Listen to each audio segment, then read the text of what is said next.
Hey folks, Garrett Monroe here for Design Thinking. In this video, I'm going to talk a little bit about journey mapping.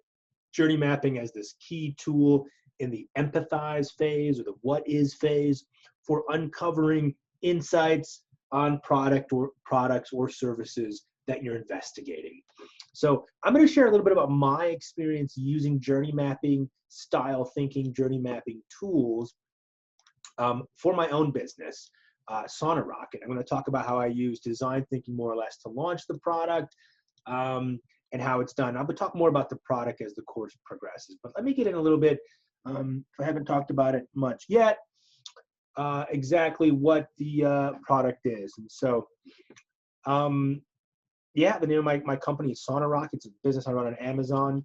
And this is a presentation I gave for our Entrepreneurship Center down at East Hall on data design and saunas.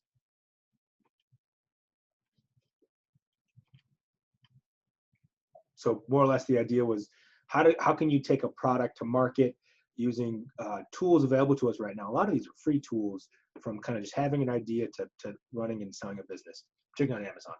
So there's three main design thinking tools I outlined, and today I'm talking about journey mapping. So here's a screenshot of my product. This is over a year or two ago.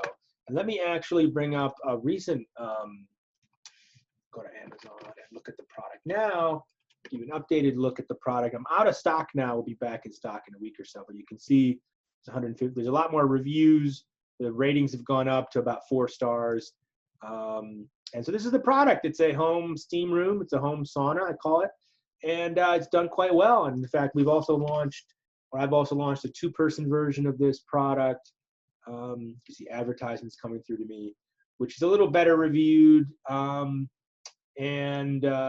People like it a little more, I think, because it offers another level of value that the other one didn't. So that's the product, but it's been about 2.5, 3 years here to get here, and it was a big gamble. I didn't know how well it would do. It was based on, I used some data, I used some design, but ultimately by the time I took out my savings to have 100 of these made, I wasn't sure how well it would do. And we ended up doing really well, or I ended up doing well. The first 100, which is what I had made, sold out in 15 days. I was really proud of that. And you can see some numbers here. I used to sell it for 188 and I've increased the price. So you can see the numbers here really selling quite well, kind of increasing over time back in October 2018 when I first sold those. So, and this was over the last year, we did about 840 units, and now I've sold about 2,500 units or so. So, and here's yet another, expression of the design thinking framework. This more in that kind of flare and focus in the early portion, from walking in the shoes of a user.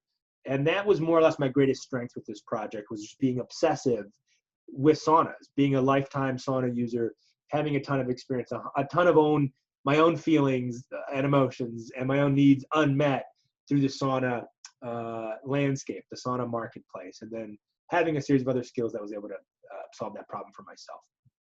So saunas, almost an obsession for me. I grew up in the UP, northern Michigan, which is where a lot of Finnish people settled, who've been historically big sauna users. Very cold weather, and they like to pack into a room made of cedar or hemlock and fire up a wood-burning stove, or these days maybe an electric stove, and heat that room up to 180, 190 degrees for 20, 30 minutes, maybe longer, jump out into the river, into the snow.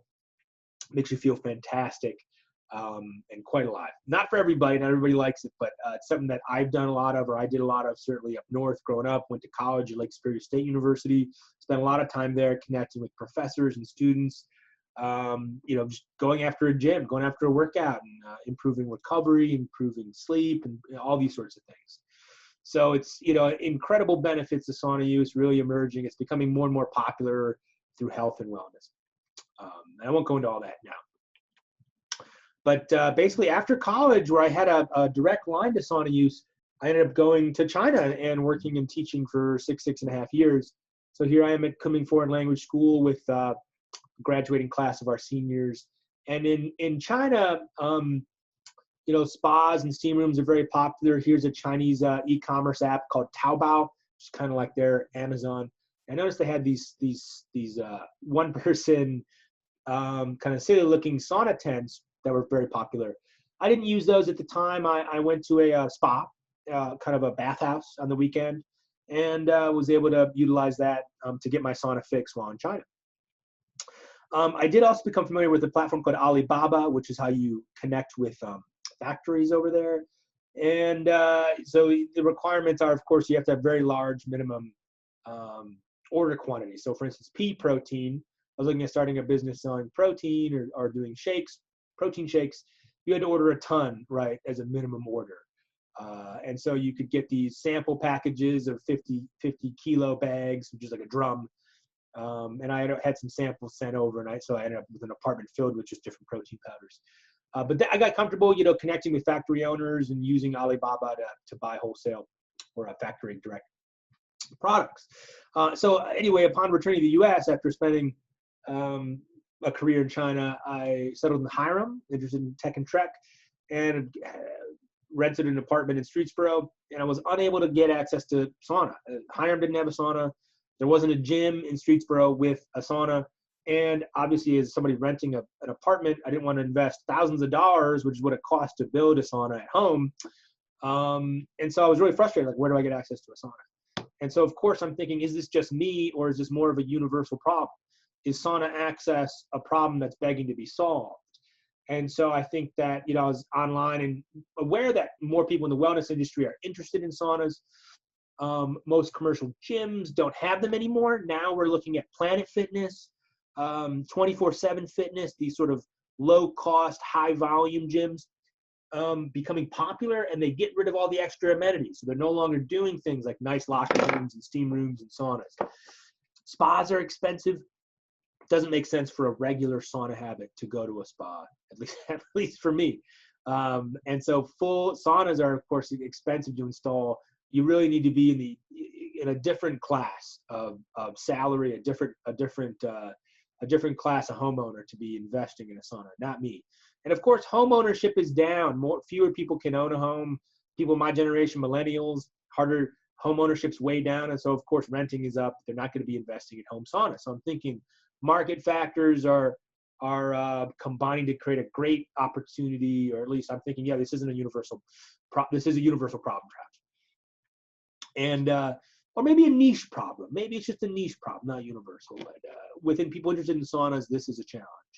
So I'm noticing that these steam saunas, this is on Amazon, are starting to make their way to the U.S. And as I'm doing research on Amazon, these little steam rooms, right, your head pops up the top here, have made their way to the U.S. And I ended up buying one and testing it out. And so here is my exploration of a journey map. And so basically I'm testing this, and at this point, the little steam tent I'm using, right? Imagine me, stripped down. You don't have to imagine all this, but imagine me using this thing in a two-room apartment in Streetsboro, getting sweaty, getting my fix, with my head popped out the top, and not having the best experience. And so, of course, I am inevitably comparing my experience to a traditional sauna. So before, when I would go to a sauna, here's sort of the timeline of the journey map, right? Here is through the process of encountering the experience, and here are the various steps I've outlined. I would get excited about my sauna time before I even get to the sauna. I'm having this anticipation. I'm like, aha, I'm going, even when I'm going to the gym, I'm getting excited because I know at the end of my workout, I can go use the sauna. And I know it feels good. It's going to make me feel good. Even throughout my day, if I'm on a Friday, I know I'm getting excited. I get to the locker room. I'm not very excited about the locker room. It takes a lot of time to navigate through the locker room. I think it's a lot of wasted. It's, I'm thinking about Kent State in particular, is where I was going for a little while. It's big. It's kind of takes me a long time to move throughout that big facility. I feel like it's a lot of wasted time. I'm not able to get my own locker. I constantly have to kind of battle to find space. And then I get in the sauna and I enjoy it. It's, of course, a very large room. It's a very hot sauna, and I can spread out. It's a full body experience, and I enjoy it very much. And then, of course, I have this post buzz. You get out and you do a cold shower, and you just feel electrified and you feel fantastic. You get this endorphin rush, this natural high, kind of like a runner's high. All very good. Then, of course, there's the commute home, the traffic home, changing into clothes and feeling kind of uncomfortable. So this is my emotional experience through a traditional sauna. Now I wanted to compare that to home pop-up sauna tents. This was this, product I had purchased and I was trying out. And basically, I didn't have a lot of anticipation. In fact, it almost felt like taking medicine, because I knew I didn't enjoy it as much, but I knew it was good for me. So I was had to work myself up to doing it. I liked being at home much better than being in the locker room. So it was comfortable. I could do it kind of on my own time. I saved all that time commuting and packing my gym bag. Of course, I wasn't working out as much, but I was home, able to get my steam on. And in the sauna, you know, it wasn't full body. I couldn't stretch out. I was on a little camping chair, which is not great, not very dignified, or wasn't what I think of when I think of a great sauna. And yet the post buzz for me was the reason here. It felt good, felt healthy. It felt like I was doing my body good. So it was enough for me to continue to do it. And of course, exiting was not great. You know, I had to maintain and take care of this product and clean it. And of course, it broke after some time. I ended up ordering a few more. So comparing these, you know, I wanted to look at some high and low points, kind of reflect on my experiences. I think that what I found was there were some benefits to having this thing at home. It really increased my access to it. I could use it more often. There's advantages to having it at home. And yet I wanted to have that. I wanted to have the actual sauna experience more comfortable. I wanted a full body sauna, and there wasn't one on the market that was affordable. All I could find were these head out the top saunas. So it was ineffective and frustrating. So here I thought, you know, couldn't we innovate? Here are some pain points with the product. So here's my question, of course. And I begin prototyping, and I'm getting ahead of the process here, but I start, you know, finding grow tents and so forth to begin thinking of a new product, a way of doing a full body, low cost home sauna solution. I'm going to leave it there, and I'm going to leave you with the journey mapping assignment. This eventually led me to some product insights to create an Amazon bestseller to support my own business. I think we can use this for your design project, for comparing and contrasting, for getting in the head of your customer users. Maybe that's not you, maybe that's somebody else. Maybe that's you doing interviews with lots of customers. For me, it was doing a lot of being really in touch with it myself, and also reading a lot of customer reviews, and also speaking to people on forums, on social media about sauna use. So this is where, you know, I started getting a sense for this empathetic work. But there's many ways of doing this. The journey map is a place to bring it all together and diagram it over time and identify highs and lows and points of insight. I'll see you on the course.